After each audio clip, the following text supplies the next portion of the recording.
ઘણી બધી વખત આપણને આવી ગંભીર બીમારીઓ તરફ આપણે જઈ રહ્યા છીએ અને ખાસ કરીને અત્યારે જે સમાજમાં ક્રેઝ આવી રહ્યો છે, એક રોગ અને તકલીફ આવી રહી છે હાઈ બ્લડ પ્રેશર, જેને હાઇપરટેન્શન પણ કહેવામાં આવે છે. જ્યારે આ તકલીફ થાય છે ત્યારે સૌથી પહેલાં આપણી જે બ્લડ સર્ક્યુલેશન છે એના પ્રવાહની અંદર જ આપણને તકલીફ વધારે થાય છે કે હાઈ બ્લડ પ્રેશર થઈ જાય. એવી સ્થિતિમાં નસ સંકુચિત થાય છે, જેના કારણે લોહીનો જે પ્રવાહ છે એને ફરવામાં તકલીફ થાય છે.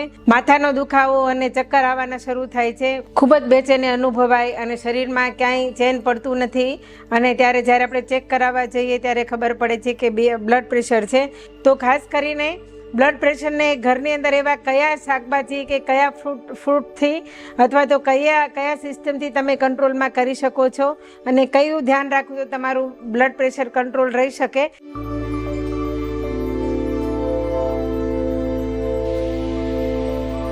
તો દરેક વ્યક્તિએ નાળિયેર પાણી સવારથી લઈને બપોર સુધીમાં એક નાળિયેર પાણી પીવું જોઈએ અને ખાસ કરીને 3 થી 4 ચમચી નાળિયેર પાણી રોજ જો બોડીમાં જાય તો એ તમારા બીપીને કંટ્રોલ કરે છે, જેના કારણે એની અંદર પોટેશિયમનું પ્રમાણ વધારે છે, તો કિડનીને પણ સારી રાખે છે, શારીરિક ક્ષમતા વધારે છે અને ખૂબ જ તાજગી પણ અનુભવાય છે અને સારા ફાયદા થાય છે નાળિયેર પાણીથી.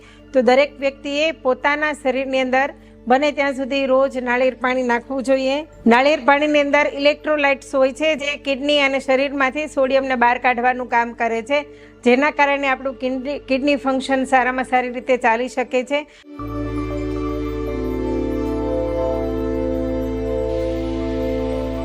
તો ટામેટાની અંદર લાઇકોપીન નામનું તત્વ રહેલું છે, એના કારણે બીપી ઓછું થાય છે. પણ ઘણા બધા લોકો એક ભૂલ કરે છે કે ટામેટાનું જ્યુસ અથવા તો ટામેટા ખાતા હોય છે ત્યારે વધારે પ્રમાણમાં ઉપર નમક નાખીને ખાય છે, તો એનાથી ફાયદો થવાના બદલે ગેરફાયદા થાય છે. માટે જ્યારે પણ તમે ટમેટા ખાઈ રહ્યા છો અથવા તો ટમેટાનું જ્યુસ પી રહ્યા છો ત્યારે એની અંદર નમક ન નાખવું જોઈએ. એની અંદર જે તત્વો છે સિસ્ટોલિક અને ડાયસ્ટોલિક, આ બંને જે તત્વ છે એ કોલેસ્ટ્રોલનું લેવલ સાચવી રાખવામાં મદદ કરે છે, મતલબમાં કંટ્રોલ કરવાનું કામ કરે છે અને એના કારણે બ્લડ પ્રેશરમાં સુધાર આવે છે. તો ટામેટા આપણા માટે ખૂબ જ સારા છે.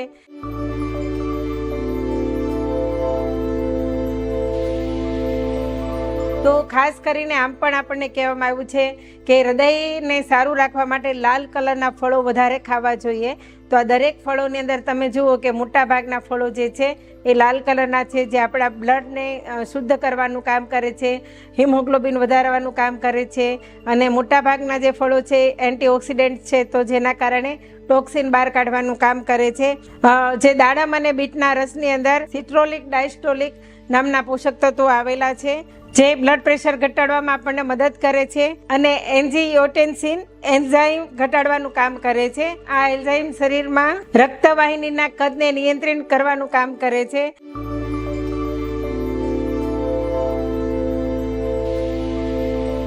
છાશ આપણા માટે ઉદ્દીપક છે, ખોરાકને પચાવવાનું કામ કરે છે અને ડાયજેસ્ટિવ સિસ્ટમ પણ ઓકે કરે છે અને વજન ઘટાડવામાં ખૂબ જ મહત્વનો ભાગ ભજવે છે.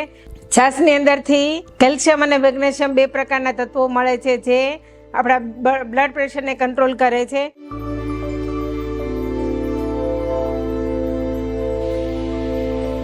કહેવામાં આવ્યું છે આયુર્વેદના નિયમ પ્રમાણે કે જે લોકોનો વાત દૂષિત થાય એ લોકોને વધારે પડતું બ્લડ પ્રેશરની તકલીફ થાય છે.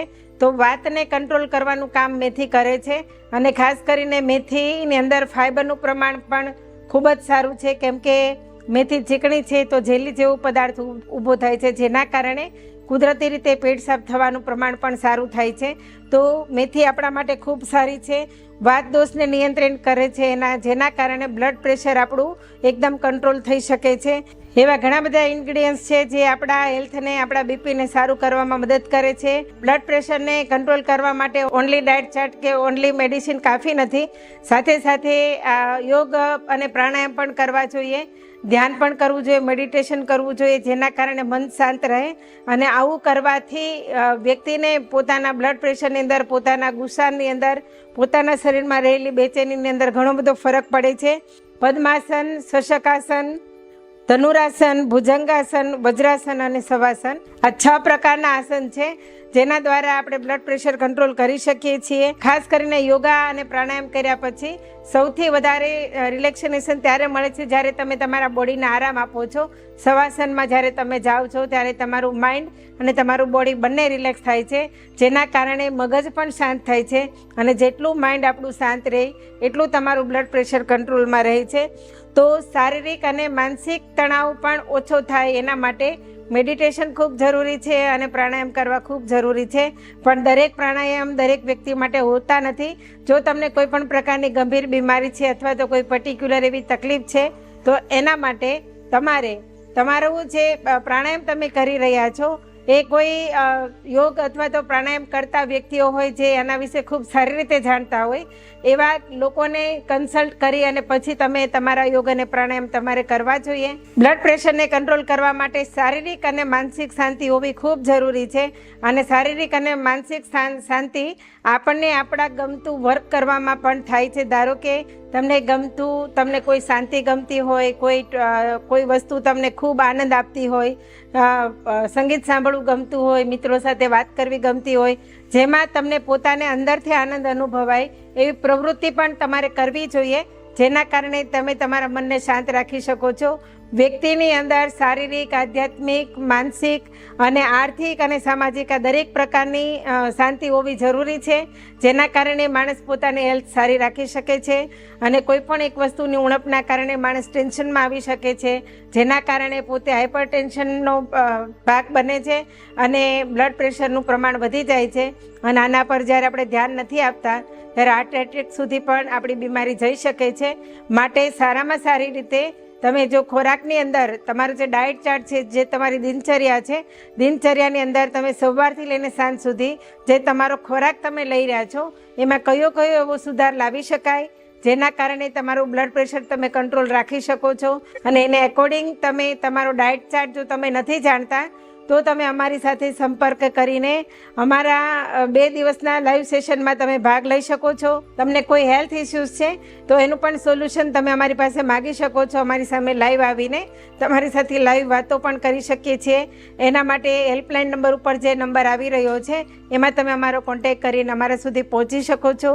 તમને સ્પેશિયલ ગાઈડલાઇન આપવા માટે અમે સમર્થ છીએ અને સ્પેશિયલ કોચિંગ પણ આપી શકીએ છીએ અને તમારી હેલ્થને સારી કરવામાં અમે ખૂબ મદદ કરી શકીએ છીએ. ધન્યવાદ.